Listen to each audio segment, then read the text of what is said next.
Hello, everyone. Welcome to the Ice Cold Takes podcast. I am your host, Joey DeMeglio, and we are inching closer to the start of the regular season for the New York Rangers. Training camp began this week, and there's already a lot of things to talk about, including the roster, line combinations, contract extensions, the Jacob Trouba situation, and more. Plus, I got to talk about the Mets and the Jets. So let's get right into it. We'll start with training camp. All right. So similar to last year, looks like there's a lot of conditioning, from Peter Laviolette, which is a good thing. I love to see that. Love to see guys huffing and puffing because nothing's easy. You have to work hard for, the ultimate goal. The season hasn't even started yet. The ultimate goal, Laviolette likes to call it the Stanley Cup. So, of course, yeah, you have to be working hard, and, um, there was 2 groups in the first day of practice. I think they keep doing that, but there's the B squad, and then there's the A squad, like, the main group of guys. And Matt Rempe, fan favorite, was in the B group the first day of practice. He went with the main guys the second day, and then the third day, which is today, he went back with the other guys. He wasn't with the main guys. But anyways, Rempe, they said that he's been power skating. He said he power skated every single day for like the past 2 months, which is a great thing. I think that's really gonna get noticed. You gotta take a look at this. Hang on. Let me share my screen. He was doing like a skating drill, and he was beating these guys like crazy. Well, I don't know who he was competing against, but he was finishing first. His strides are so long. I'll let you guys see this. This is from Colin Stevenson. Here we go. He's down at the far end. Watch this.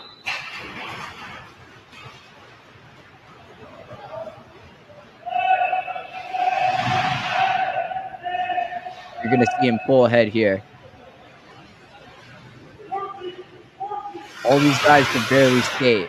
Whoever's in the like closest to the camera, he's keeping up with him. But by the end, Rempe clearly far ahead of all these other guys.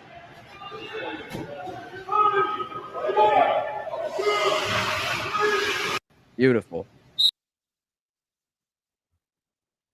You love to see it. You love to see it. So hopefully, I'm praying that Rempe makes the team because Chris Drury is saying that he wants more size, physicality on the fourth line, and I mean, where else are you gonna get that? VZ, Brodzinski, those guys aren't known for being big players. They're smaller guys. Where as of right now, the fourth line that they're running out there is VZ, Carrick, and Brodzinski in practice. And I don't really feel great about that fourth line. That's a really good fifth line, um, so to say.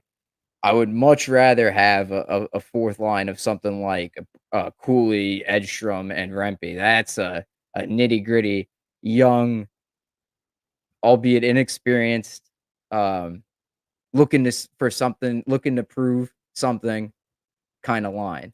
Um, and it is the regular season too, so like the Rangers are probably going to be making the playoffs. So why not experiment with a few things? And that's a point I'm gonna try hammering home throughout this episode of the podcast.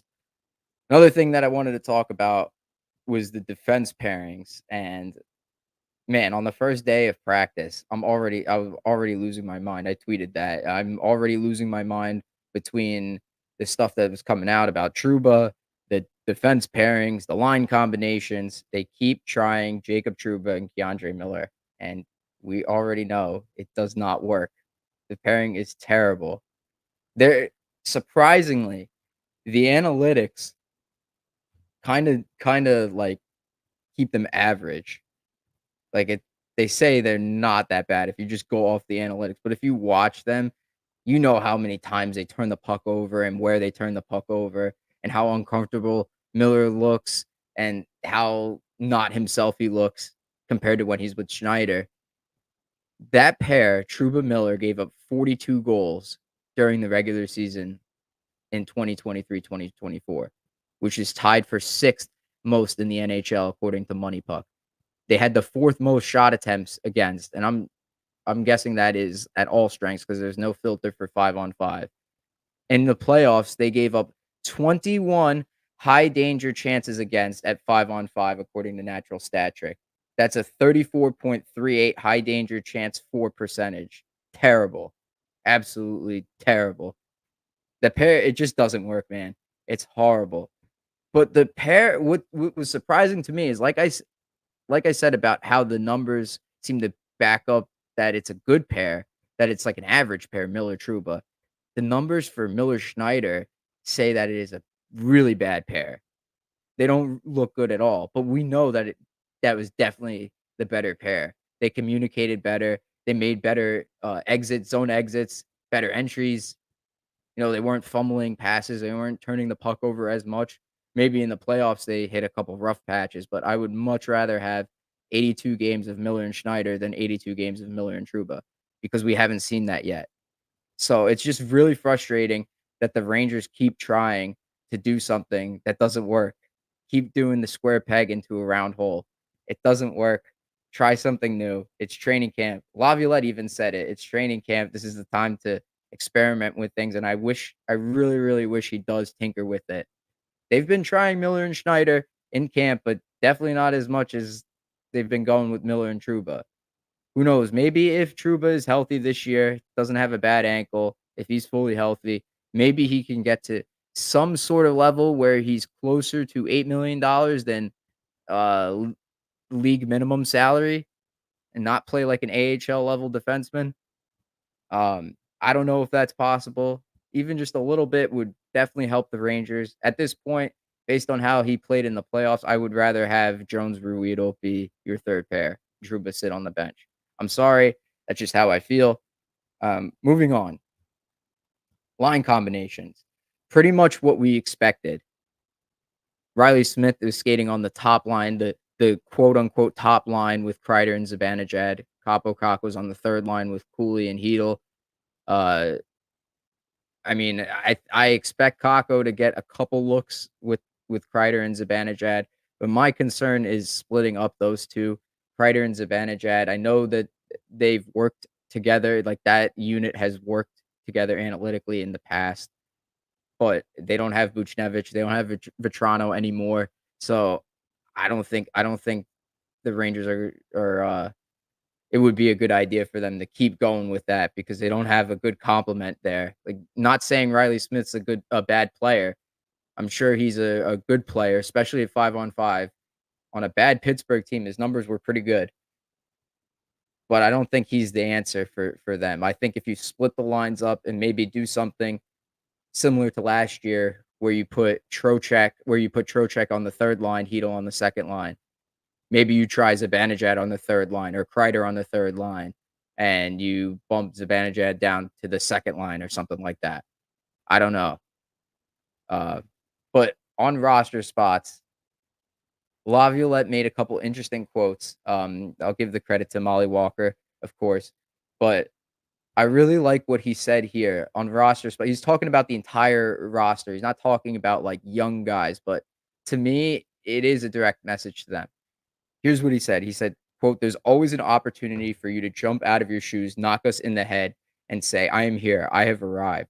Come in here and make as much noise as you want. Take whatever you want. We're here watching."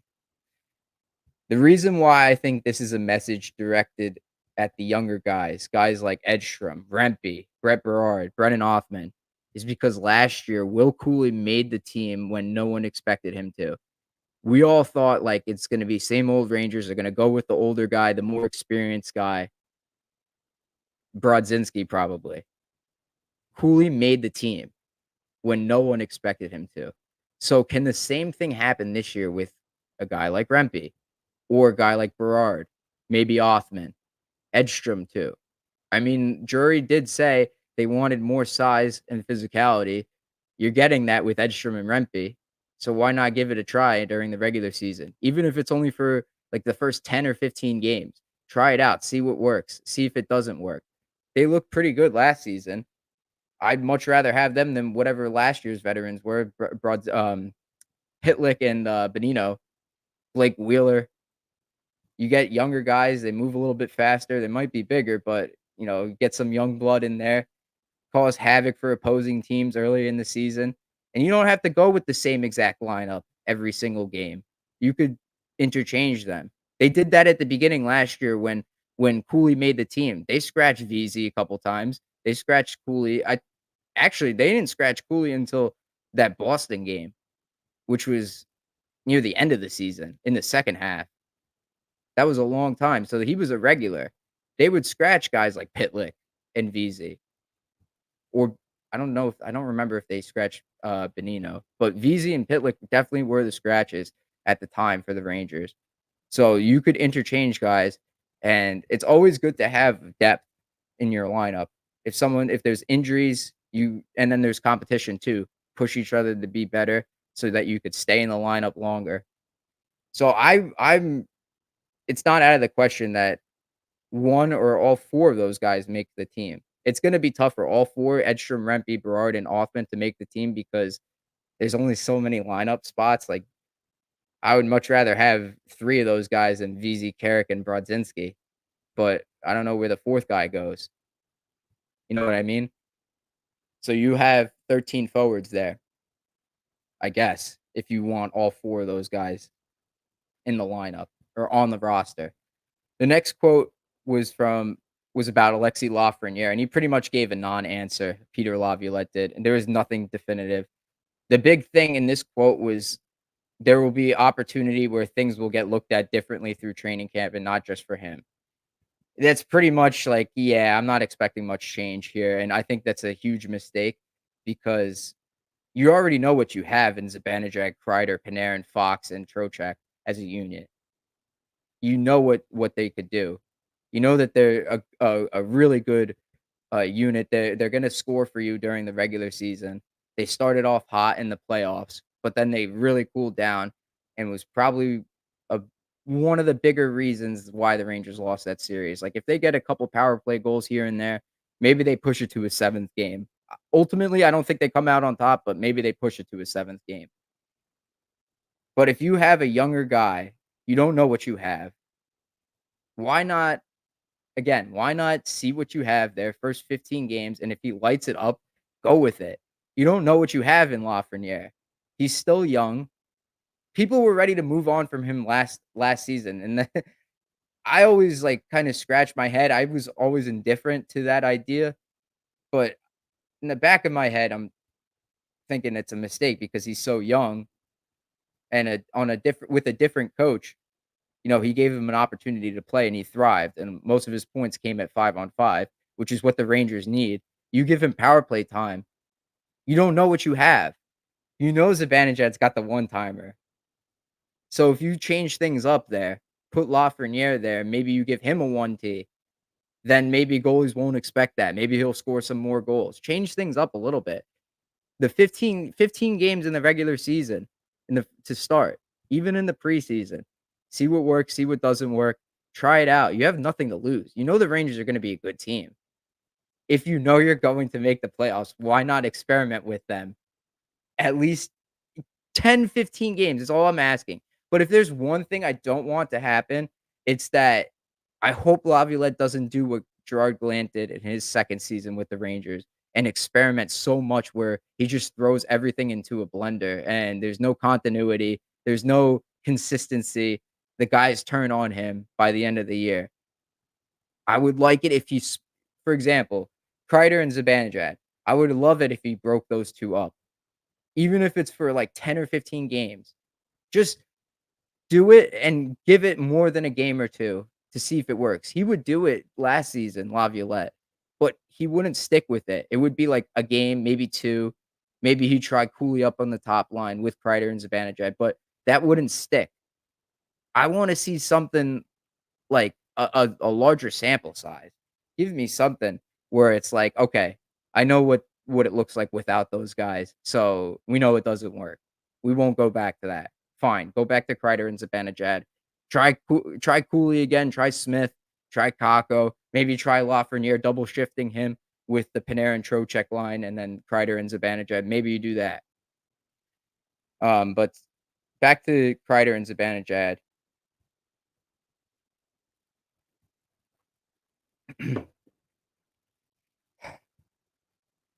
So far, they have not been split up, and again, I think this is a huge mistake.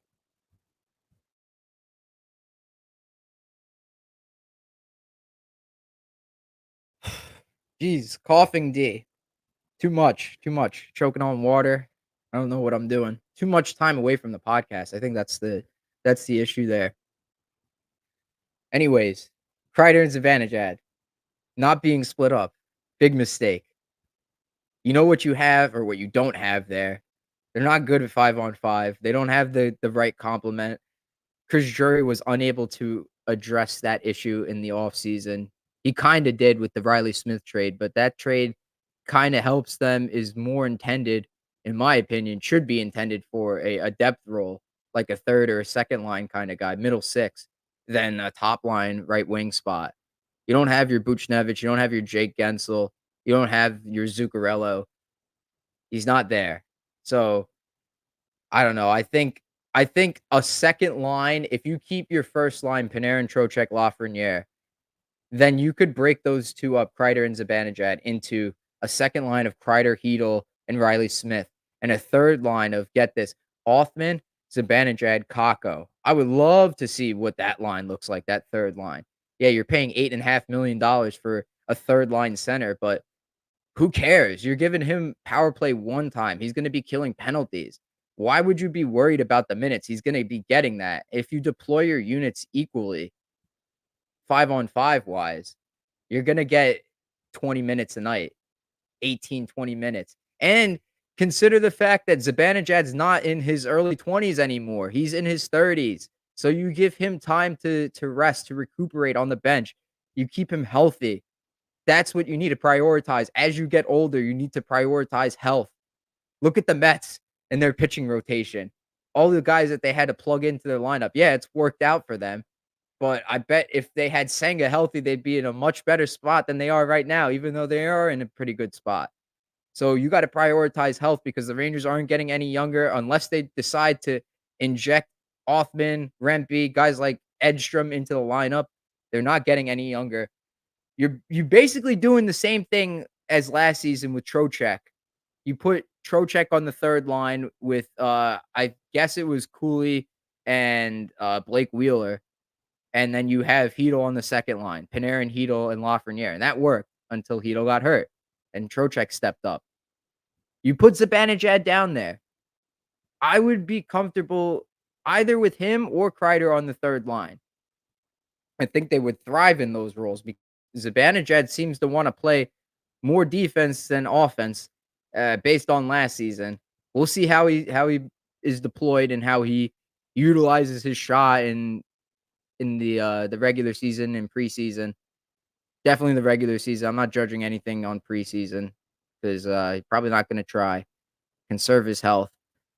We'll see how he does in the regular season, um, offensively. I would love to see him get back to his, goal scoring ways, and if he does do that, then maybe you try putting Kreider on the third line. Then you have a line of, like, Kreider, Hedel, and Kakko, something like that, and then you do a line of, Othman, Zibanejad, and, Riley Smith as your second line, something like that. That splits it up, it creates depth. You need to have all of your lines scoring just like Florida did in the playoffs, just like Vegas did a couple years ago when they won the Stanley Cup.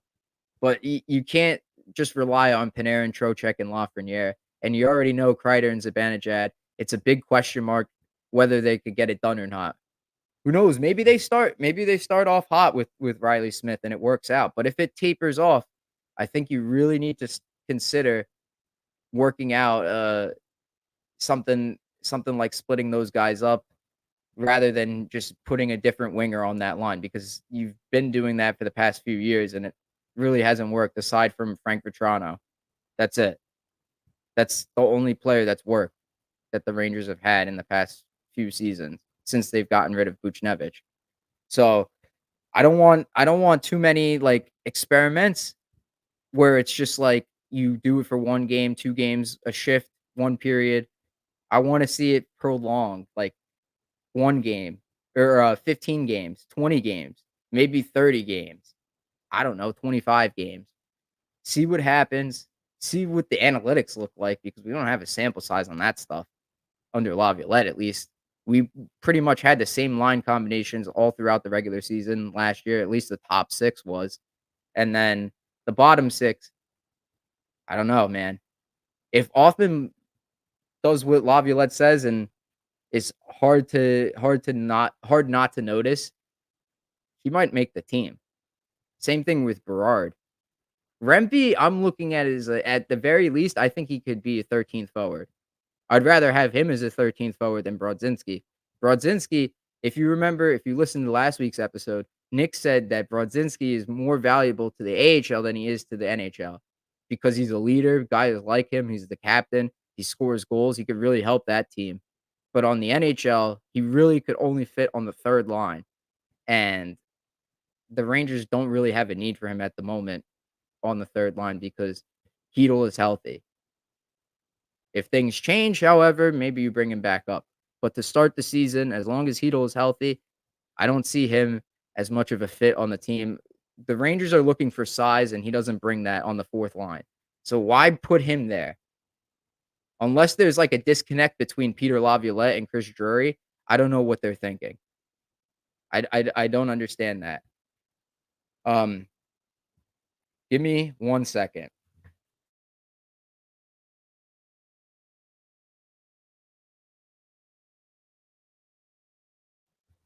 Lots of talking, no guests. Hopefully, we'll have a guest next week. I'm trying to get Johnny Lazarus on the show. Big time reporter for the Rangers now.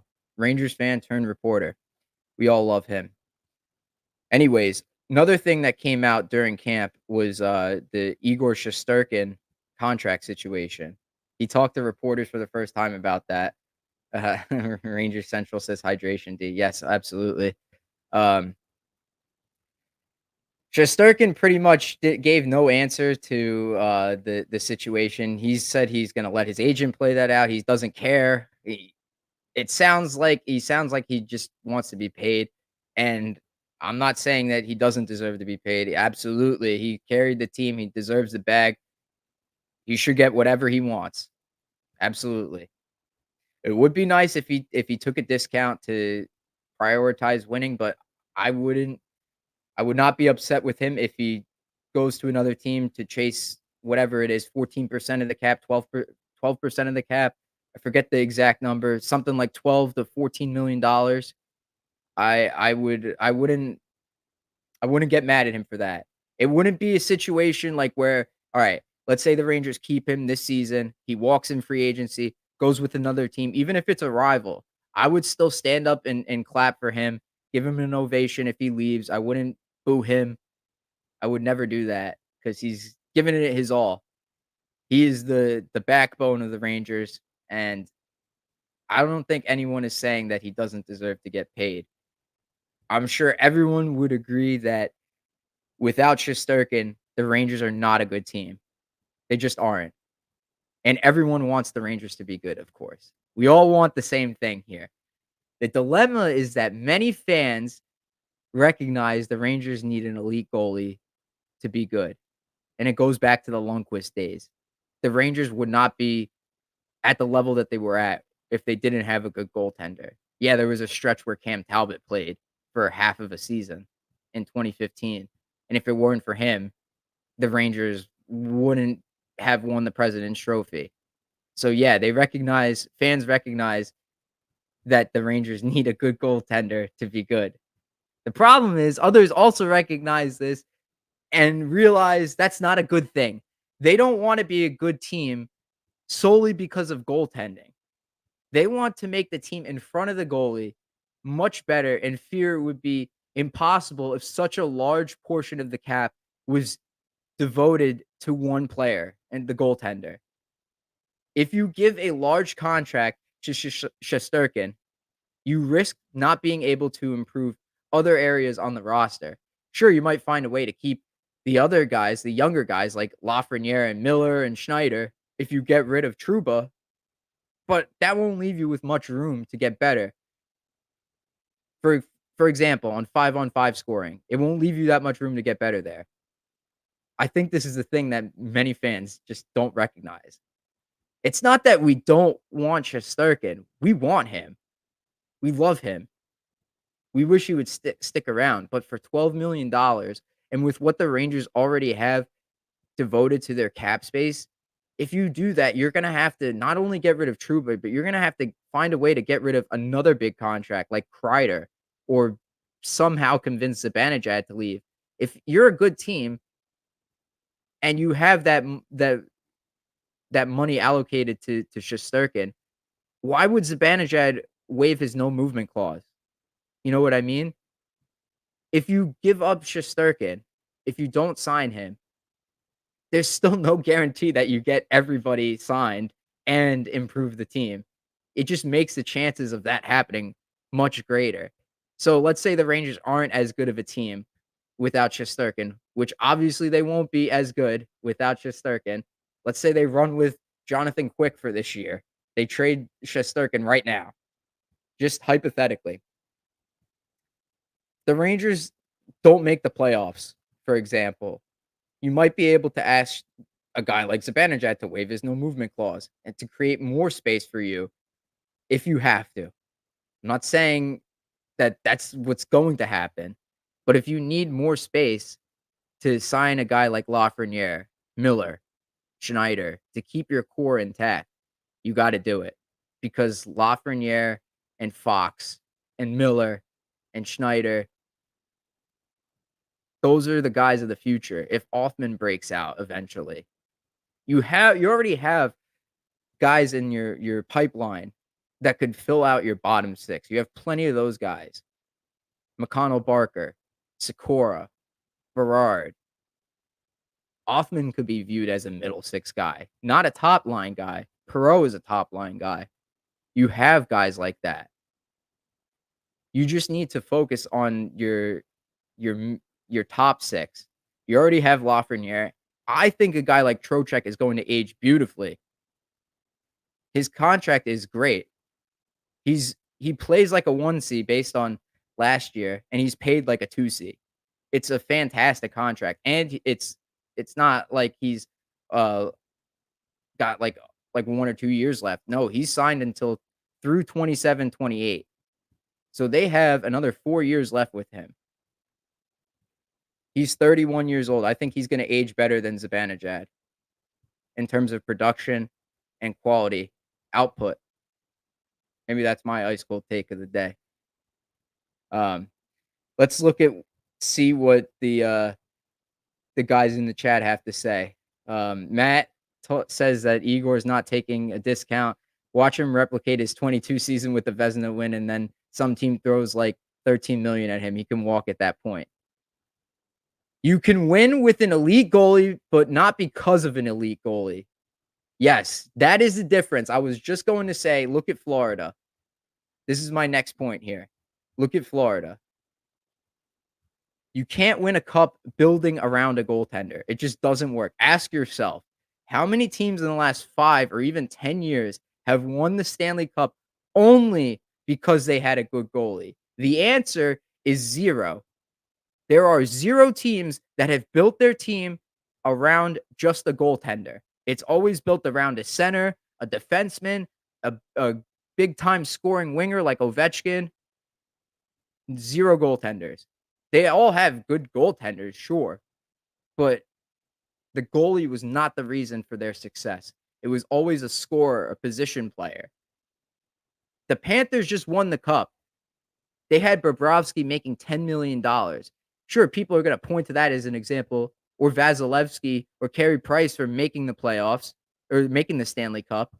Surely there's goalies that have taken their team to the finals, but they haven't won, and that's not a recipe for prolonged success. The difference is that the team in front of Bobrovsky is is of such a higher quality than the Rangers. You compare and the way they allocate their cap is incredible. They use the same percentage of the cap on their forwards, and they're so much better when it comes to the playoffs. In the regular season, sure, Panarin could outscore Barkov, Kachuk easily, but in the playoffs, good luck, man. Zibanejad, he could probably outscore Kachuk in goals. He could get 40 goals. Kreider, he could score 50 goals. But in the playoffs, I'm taking the Panthers guys over the Rangers guys every day of the week. And defensively, they have $20 million allocated to their guys. The Rangers have almost 30 million allocated to Fox, Trouba, Lindgren, Miller, Schneider, and Zach Jones. Oh, and Ruedel. Their guys are way better than ours. Of course, I recognize that's Trouba playing a big part of that. If you don't have that $8 million with Trouba, then you could spread that out to another defenseman or two that are probably better. Um, Lafreniere could realistically get 9 million at this rate after what Raymond and Gunther got. Yeah, yeah. Um, hopefully he doesn't. Hopefully the Rangers get on that soon because if he has like let's say 100-point season, you're gonna find yourself in a Toronto Maple Leafs situation where he's gonna be asking for $10 million because he's gonna recognize that he's gonna be an amazing player. And if he gets 100 points this year, he's gonna have power play time. It's gonna be no more of that. All right, let's just have him score 50 even strength points this season. None of that.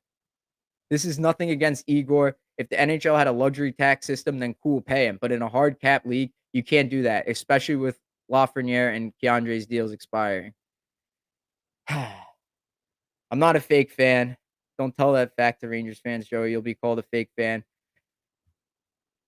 It's always because of a corner stop blue line guy, Letang, Duncan Keith, Victor Hedman, and 2 elite forwards that actually show up. I'm guessing that's why a team wins the Stanley Cup.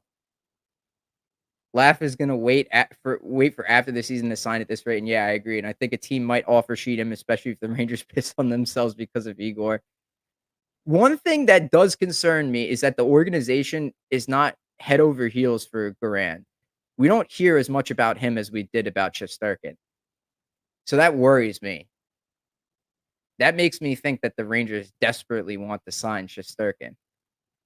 If they sign him, to me, it's got to be $10 million or less. We know that's not happening.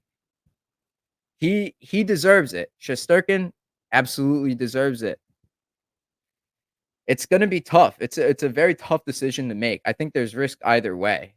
Because if you don't have Shesterkin, let's say Garand is in net and he doesn't pan out to be the guy that they thought he would be, and say, the Rangers are a wild card team at best. You're stuck with this core for a little while. I don't know. Unless you convince a guy, unless you don't necessarily need to full on go on a full on rebuild. You would just need to make a trade like the Brassard for Zibanejad trade, and that's it. You have your first line center, and then you could draft if you keep your first round picks, you could find a winger, another winger to complement Perreault in the future. But if it doesn't work out, it's still a big risk because you don't know what you have in Perreault. You don't know what you have in Hoffman. That's why they would be inclined to sign Shesterkin and push this thing a few more years. It's gonna be tough though, man. If you do it, you're gonna have to trade like Kreider if you want to keep Lafreniere and Miller, Schneider. They probably still want to keep Lindgren. So there's no guarantees there. This is why it's very difficult to be a GM. I wouldn't want to be a GM because there's guys that you love. Every Ranger fan loves what Lindgren brings to the table. The effort that he plays with, what he does night in, night out, blocking shots, bleeding for his teammates. You know, Shesterkin, head over heels, making acrobatic save after save, keeping his team in the game, single-handedly winning them playoff games and bringing them to the conference finals. Fans love and adore that. It's hard to let go of that. I I don't want to make that decision, man. It's very tough. It's a very tough spot for Drury to be in. I don't know if there is a right or a wrong answer, but there are certainly 2 options that he could go with. Um, it's very difficult, very difficult. Let's look at the chat again. Uh, if Trouba turns down a trade next season too, and they lose Lafreniere because of it, I'll be leaving something in his mailbox. According to Vince, they were offering 10.5 million or whatever, and they're still far off. As much as I hate Drury, good on him not budging. He could walk. Yeah, to me, 10.5 million, please. I'll take that. I will take that. Fine, and the cap will be going up soon. If you want to look at guys that they could like be rid of, options are slim. You want to get rid of Heedle? I don't think that's a good idea. He's part of your future window. Zibanejad, if you convince him to move his no trade clause. Panarin, the one thing is that Panarin's 11.6 comes off the books after next season. So if you could deal with next season, you'll have a little bit of room to work with. Then you would just have to go with entry level guys. And they'll be forced to go with a guy like Othman and Berard and Edstrom and Rempe. Those guys will have to play. Riley Smith's a free agent after this season. Like if you keep all the other contracts cheap, you might be able to work something out if Shesterkin's at $10.5 million. But they allocate so much money to their forwards, and they have to get rid of Trouba. That's a no brainer. It's a no brainer. Like it's gonna be tight. It's gonna be tough for them. Man, I miss cap friendly. I don't like how the puck PD is laid out here. I can't see. I don't know what next year's salary cap the ceiling is projected to be. I wish I could find that. Cap projections, maybe if I go there. Oh, here it is. Cap limit. It says $88 million for next year, but that's like just for right now. I'm sure that'll change. It says 88 million for the next like 4 years. So I'm assuming that's going to go up. The Rangers aren't going to have they have it's projected almost $30 million next season, and they'll have to sign 13 players. That's not a lot of money. It's not a lot to work with. People for some reason can't understand the concept of yes, Igor probably does deserve 12 million a year, but that doesn't mean it's smart for the Rangers to give him that money. 10.5 is the most because he's not worth 5 million more than Saros. Okay, so Ranger Central thinks that Shesterkin and Saros are of like the same value. Well, not 5 million more. I see that. Yeah, because Saros is a great goalie. Shesterkin is an awesome goalie too. But 5 million more is a lot in the cap world. Between Lafreniere, Igor Shesterkin, Schneider, Mika, Trocheck, Keandre Miller, Fox, and Heedle, they'll be allocating north of $60 million on 8 players that haven't won with the hard cap of $92 million. How are you winning? Right. Like if you go, the idea is that if you go into this season, right, you already know pretty much what you have in guys like Kreider, Panarin, and Zibanejad. You're on your last year with Shesterkin's reduced cap price is getting underpaid. This is like, yeah, Matt's talking about the DeGrom situation. Like DeGrom was underpaid, and then he opted out and got more money elsewhere. You know what you have here, right? How are you if you don't win this year, what makes you think you're gonna win next year with the same group of guys? Just running it back with Shesterkin. Unless you pull a Washington Capitals. That's the only way I see it. With enough time and the right coach, eventually the Capitals got over the hump, but boy, was that a grueling process and a lot of heartbreak and agony and like just terrible, terrible losses to the Rangers. I remember those. Those were great for us, but terrible to endure for them. All the times they lost to the Penguins, finally they got over the hump and they won. I'm waiting for one of you guys in the chat to point out the difference between those Capitals and these Rangers. I'm sure you guys will have something to say about that. This Igor situation is very similar to the DeGrom situation. Would I like to keep him? Yes. However, due to context and I guess cap circumstances, unless the contract makes sense, then they could leave. Yeah. I miss DeGrom. I do, but financially and just as a roster building standpoint, it makes a whole lot of sense why they didn't sign him because he keeps getting hurt and he can't stay healthy.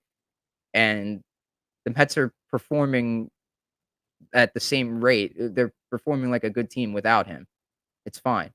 This team can buy out Hank because of cap constraints. They can let Igor walk because of cap constraints. Yes, that's true. Like I said last week, this team develops goalies better than forwards. I'd rather than pay for their weaknesses than their strengths. But I don't know how far that's gonna get you. I don't know, man. Uh, at some point, the Rangers are gonna have to sit down and fix those development issues, and come out with find a way to develop forwards better, like top line forwards. Not saying bottom six forwards because they have a plethora of those guys right now. Let Burrow cook in college. Let him cook. Don't touch him. I think you got to let Othman play this year. If he makes the roster, you got to play him. You got to give him some time, and who knows what could happen. Those Caps teams had players that weren't soft and puppy shit. True. Yeah, Ovechkin was a beast. Backstrom, when he was healthy, was a great player. They had depth.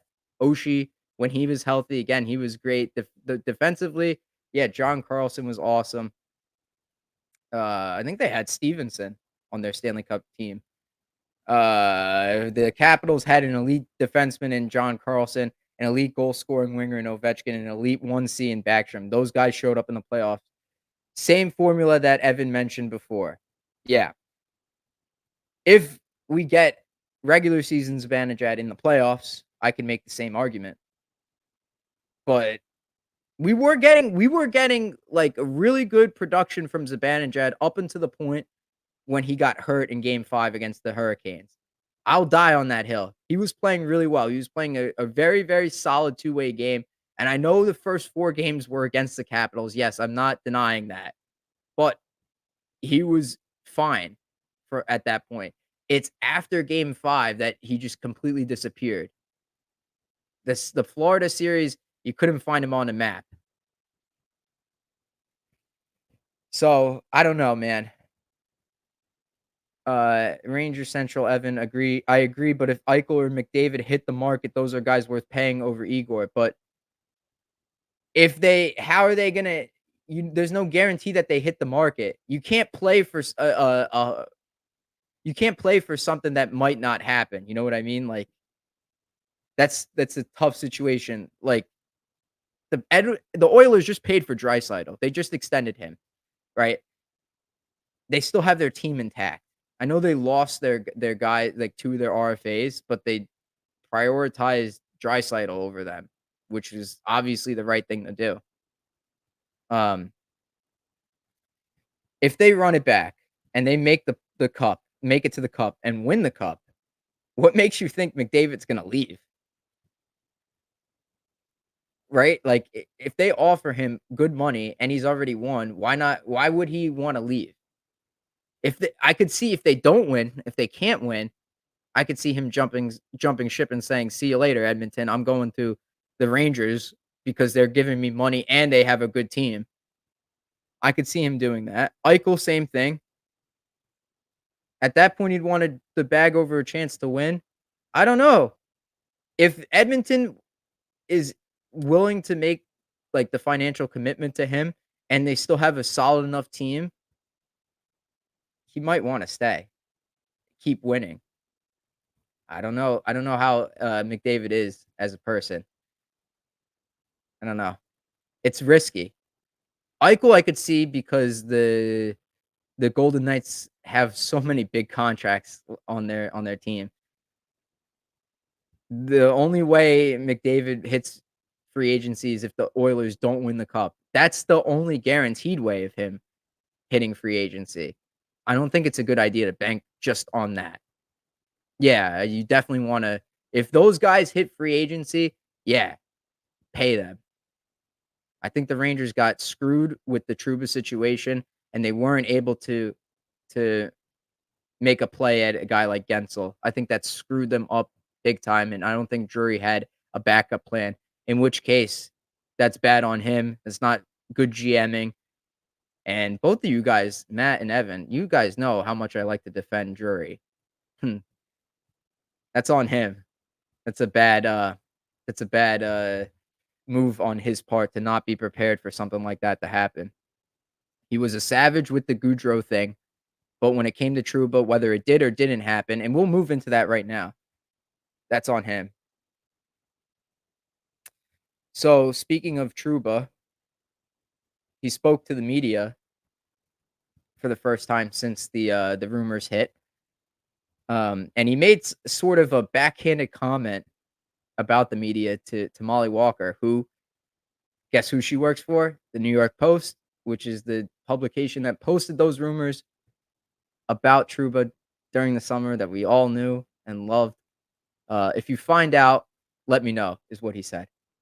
Where he had no idea where some of those things were being said.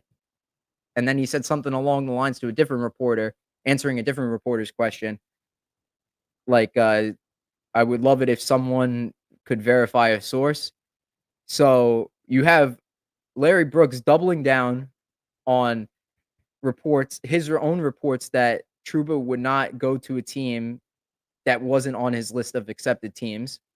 And then you have Vince Mercogliano saying those reports were false. So honestly, I really don't know what to think. I don't know what to believe. People are have their minds made up already, I think. I know you guys in the chat. I know you guys in the chat already have your mind made up on Trouba. I have I feel my own way about him as a player. Like, I think he's certainly lost a step. I don't think he's the player that they're paying him to be. I don't think he's of good quality anymore. I hope he could prove me wrong. Um,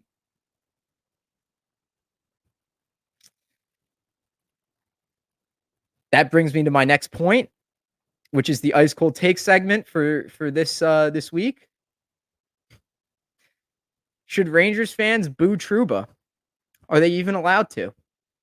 Remember, the ice cold take is an accurate statement backed by facts and observations that is solid in nature, similar to a block of ice, i.e., a spot on claim. So, again, should Rangers fans boo Jacob Trouba? And are they even allowed to? Do they have justification for that? Is there enough reason for them to do so? Like I said, based on the reports at this point, I think fans will believe whatever they want to believe. And I won't fault you if you do. If you do boo him, I won't. But I will say that if he starts playing well, I won't mind acknowledging that. Because after all, he is the captain and the players seem to like him. They value his leadership. Um, it was a tough situation based on what Brooks was reporting is that to me it's like Trouba checkmated Drury and saying, "No, I'm not going anywhere. I'm not leaving. If you're gonna have to tear up this locker room if you trade me." Because if reports got out that Drury traded him knowing that Trouba didn't want to go, that's an asshole move. I'm not saying he shouldn't have done that, but when I'm just saying that when Barclay Goodrow was traded, he was completely blindsided. He had no idea it was coming, and that was just complete ripping the Band-Aid off. But because Trouba had the modified no trade clause, he needed to submit the list. That's where the hiccup happened. Uh, Joey, stop being so nice to him. I know. I know. I respect him as like a person, as a husband, as like a loving person. I'm sure he's a great guy. Uh, as a player though, I have my feelings about him. I don't think he's a good player anymore. I don't think he should be on the team.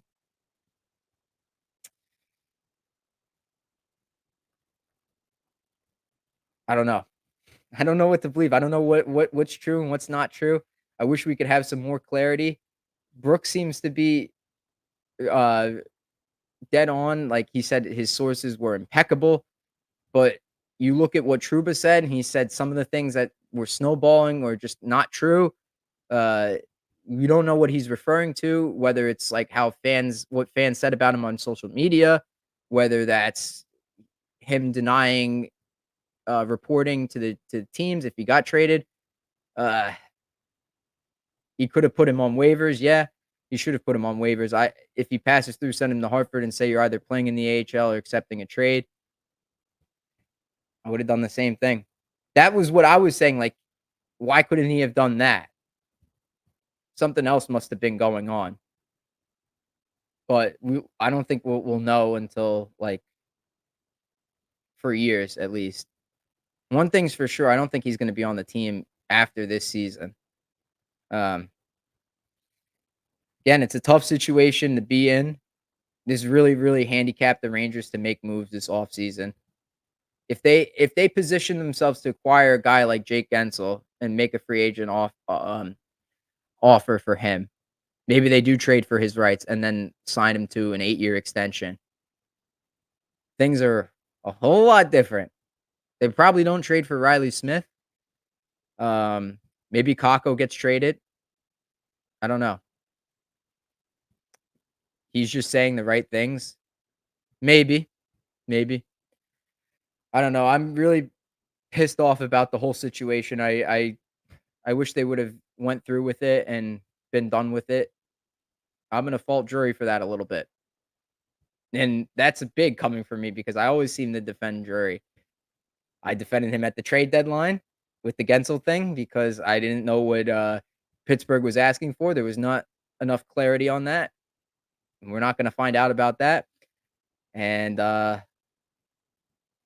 previous deadlines, I also defended Drury. He hasn't gotten fleeced yet. I like the Lindgren extension, the 3 million, the 3-year, $3 million one. I thought it was good for uh, the Shesterkin contract extension. There's a lot of moves that I've liked of his since the Buchnevich move, but then there's a lot of opportunities that he swung and missed on that he didn't take. Ranger Central deserves. He says that he deserves to be booed because he's holding them back again from winning. He only gets forgiveness if he's good in the playoffs and they win. But Tomlin AV, I won't mind if he's good. If he's like goes back to 50-point Winnipeg contract year defenseman Jacob Trouba, I'll cheer for him. I'll say, okay, fine, good on you, Trouba. Good way to make a bad situation into a good one. Make the most out of your opportunity here. I think he should be sheltered though. This season, I think Zach Jones should be getting more of the playing time. Uh, like I said in the beginning of the episode, I would rather have Ruedel playing over Jacob Trouba based on how the playoffs went. And I don't think that's a far off take. I don't. I don't think that is. And I'm saying based on how Trouba played in the playoffs, it was really, really bad. Really bad. But enough talk about the Rangers. Let's move into the Mets. Let's move on to the Mets. Luis Angel Acuna is awesome. Great player. Man, when they called him up, I'm thinking like this is going to be an Alvarez-like situation, a Francisco Alvarez-like situation from a couple years ago, where they call him up too late. He doesn't get adjusted to major league pitching fast enough, and he's just going to be a non-factor in the games down the stretch. Oh boy, was I wrong. Man, people said he was good. I just didn't realize how good. Major league pitching, and he's already hitting gappers, line drives. He looks like a professional out there. He looks like he's been here the entire season. Unbelievable, man. And fielding, he looks so comfortable out there. Aside from one error against like the Nationals, he looked fantastic. Jeff McNeil, I think you better start counting your days, buddy, because the Mets have something with this kid. Luis Angel Acuna is like the real deal, man. And talk about the pressure that he has to be feeling. He had to replace Lindor, MVP candidate Francisco Lindor. Even without Lindor, the Mets were playing great, aside from last night, of course. But Acuna has stepped into his shoes, to Lindor's shoes, and he's thrived and hasn't missed a beat. Obviously, when Lindor comes back, yeah, Acuna, you're gonna ride the bench, but I think he deserves some consideration for making a playoff spot. I'd rather have him than actually, no, I would like to have him. I don't know, I like the Mets bench. I like their guys. I would rather have him than DJ Stewart. I think they already sent him down. So the Mets already realized that, which is good on them. Good on David Stearns for recognizing that, yeah, the younger guys bring more to the table than a guy that's been here all year like DJ Stewart. Love that. We really had DJ Stewart playing over Acuna, with JD struggling immensely when Lindor comes back. I'm moving Iglesias to third, Acuna at second, and DH Vientos. That's not a bad idea. That's not bad. JD could ride the bench in the playoffs. I wouldn't like deny JD Martinez a roster spot because he's been to the playoffs so many times. He's a veteran, and aside from this stretch this season, he's been good with runners in scoring position. So if you need him to get you a big hit, call upon him. But yeah, Acuna at second base, hell yeah, man. I'll ride with that. I think that's a good idea. I don't mind that. Tyrone Taylor has been really, really good. I love him. He's hit a really good hot streak from that national series, and then like the end of that Philly series, he was getting hits, big hits, like table setting hits for the rest of the guys to do it. The Mets are playing like a team. Again, aside from last night, they're playing like a team. Like all their guys are pitching well. They're hitting well. They're extending the line. They're just setting it up for the next guy. They're spitting on pitches outside of the strike zone. They're just doing everything well. And it's great to be a Mets fan right now. Like I'm happy. I hope they could come away with a win tonight. Find a way to get 3 out of 4 against the Phillies, and then you take 2 out of 3 at least against the Braves, and you're set up for the final series of the season against the Brewers. It's a good time to be a Mets fan. It's awesome. Like Acuna's playing, like you got young guys playing, you got guys that are thriving, pitching. Like this is a lovable team right now.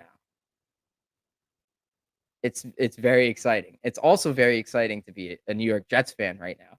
And I never talk about football on the Ice Cold Takes podcast, but I'm talking about football on the Ice Cold Takes podcast. Why? Because it was so nice to see a win against the New England Patriots for once. The last time, listen to this, the last time the Jets beat the Patriots at home, I was a sophomore in high school. I just graduated with my master's degree.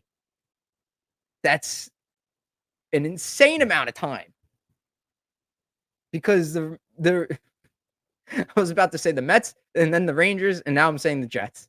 Too many teams. Because the Jets always played against Tom Brady and Bill Belichick. I think the last time the Jets beat the Patriots by double-digit points was the year 2000, and I was a baby. I think it was January 2000, so I wasn't even born yet. It's just nice to have a quarterback that could actually play quarterback. And not only that, but be one of the best of all time at that position. Aaron Rodgers, I love you.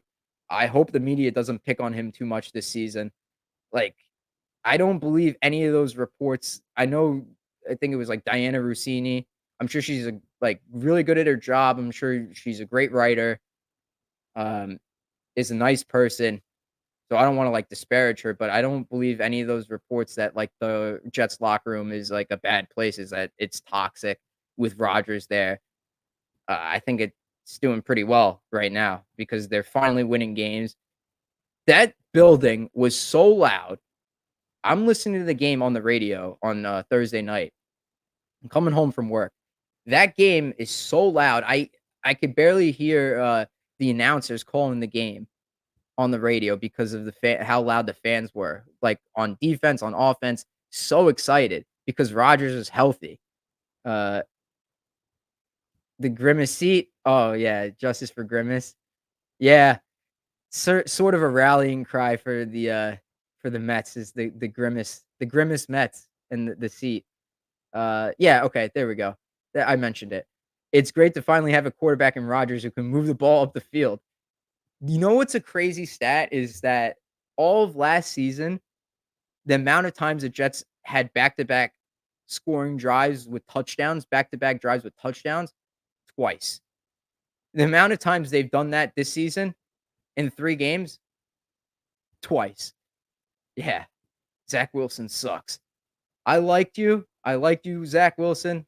I had hope for you. I had faith, but man, I'm glad we moved on because Aaron Rodgers is a real deal, and I hope this guy stays healthy. I hope the offensive line keeps playing the way that they've been playing, even with Fashanu. I think that's how you pronounce his name.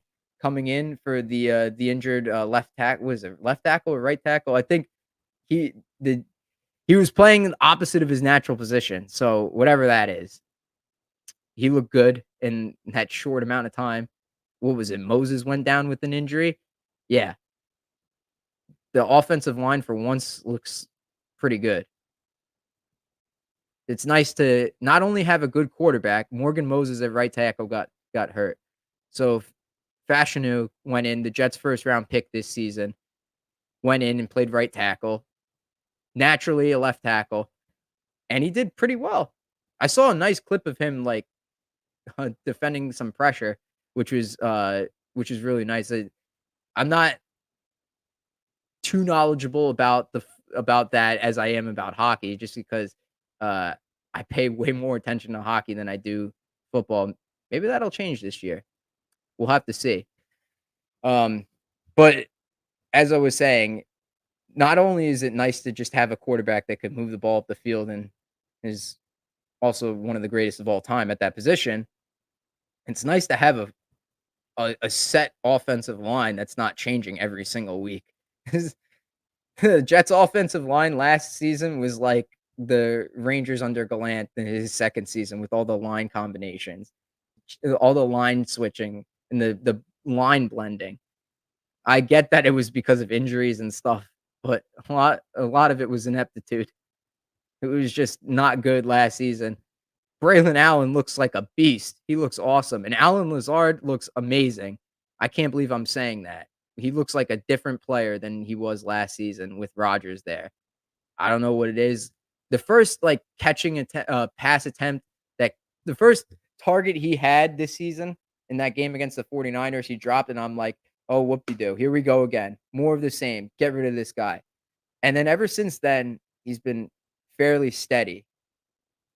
Very, very good. I'm very happy with him.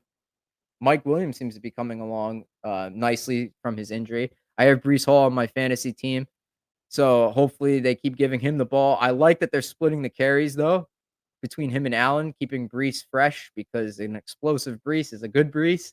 You don't want that knee, creeping up on him again. I love it. Braylon Allen is great, and it's just a lot of good things to talk about if you're a Jets fan, a Mets fan. Rangers are coming back. Uh, but yeah. Anyways, an hour, 3 minutes. Guys, I hope you enjoyed this episode of the Ice Cold Takes podcast. We're gonna wrap it up here. Hopefully, I'll be back with Johnny Lazarus for episode 199 of the show. 199 episodes. Wow. Couldn't have done it without each and every single one of you. Great listeners. I'll see you guys next week. I love you all. Deuces.